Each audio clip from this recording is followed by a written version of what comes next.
এই মুহূর্তে মহাসড়কের পরিস্থিতি জানাতে ঢাকা টাঙ্গাইল মহাসড়ক থেকে যোগ দিচ্ছেন সহকর্মী মামুনুর রহমান। মামুনুর, এই মুহূর্তে মহাসড়কের পরিস্থিতি কেমন দেখা যাচ্ছে? দীর্ঘ 40 কিলোমিটারের একটি যানজটের খবর পাওয়া গেছে। মূলত কি কারণে এই যানজট লাগলো? পরিস্থিতির কোনো উন্নতি হয়েছে কি? বান্ডেল থাকলে প্রতি সেনমানিতে টাকা বাঁচবে। বিকাশ সেনমানি বান্ডেল কিনে জিতুন প্রতি লেনদেনে। শেষের কথা দিয়ে শুরু করি, কিছুটা উন্নতি হয়েছে। দুপুরবেলা এই যানজটের দৈর্ঘ্যটা কিন্তু প্রায় 40 কিলোমিটার এলাকা জুড়ে হয়েছিল, আমরা যেমনটি এর আগের খবরে বলছিলাম। এখন কিন্তু সেটা উন্নতি হয়েছে।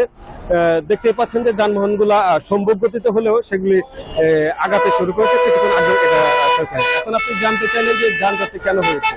দেখুন, এই মহাসড়কে স্বাভাবিকভাবে 18 থেকে 20,000 যানবাহন চলাচল করে, কিন্তু গত রাত 12টা পর্যন্ত 64,000-এর উপরে যানবাহন চলাচল করেছে। অর্থাৎ যে যানবাহন স্বাভাবিক গতিতে চলে তার থেকে অন্তত 3 গুণ বেশি। এর বাইরে বলি, আপনি জানেন যে উৎসবমুখর পরিবেশে বিপুল সংখ্যক যানবাহন প্রয়োজন হয়, তখন অনেক হিটেরবিহীন যানবাহনও মহাসড়কে চলে আসে।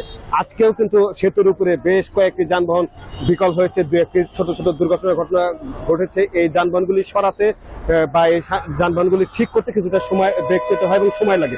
আর সেই সময়টাতে কিন্তু মহাসড়কের যে গাড়ির যে দীর্ঘ সারি দেখা যাচ্ছে, এই সারিগুলি সৃষ্টি হয় এবং তখন যারা এই মহাসড়কে ছিল তারা কিন্তু চরম ভোগান্তি নিয়ে এই মহাসড়কে চলাচল করছে। তো পুলিশের সাথে আমরা কথা বলেছিলাম যে এই বিষয়ে যানজট নিয়ন্ত্রণে তাদের কি কাজ রয়েছে। আপনি জানেন যে এই মহাসড়কে যান চলাচল স্বাভাবিক রাখতে প্রায় 6 শতাধিক পুলিশ কিন্তু রয়েছে। পুলিশের পক্ষ থেকে যেটা বলা হচ্ছে সেটা হলো যে এই রাস্তাটুকু হচ্ছে 4 লেন, কিন্তু সেতুটি হচ্ছে 2 লেন। ফলে বিপুল সংখ্যক যানবাহন যখন সেতুতে চলে যায় তখন সেতুর ধারণ ক্ষমতা যেতে বেশি যানবাহন হওয়ার কারণে একটা গাড়ির দীর্ঘ সারির সৃষ্টি হয়, সেখান থেকে থেমে থেমে যানজট এবং পরবর্তীতে দীর্ঘ যানজটের সৃষ্টি হয়, যেটা আমরা গত বুধবার রাত থেকে দেখতে পেয়েছি।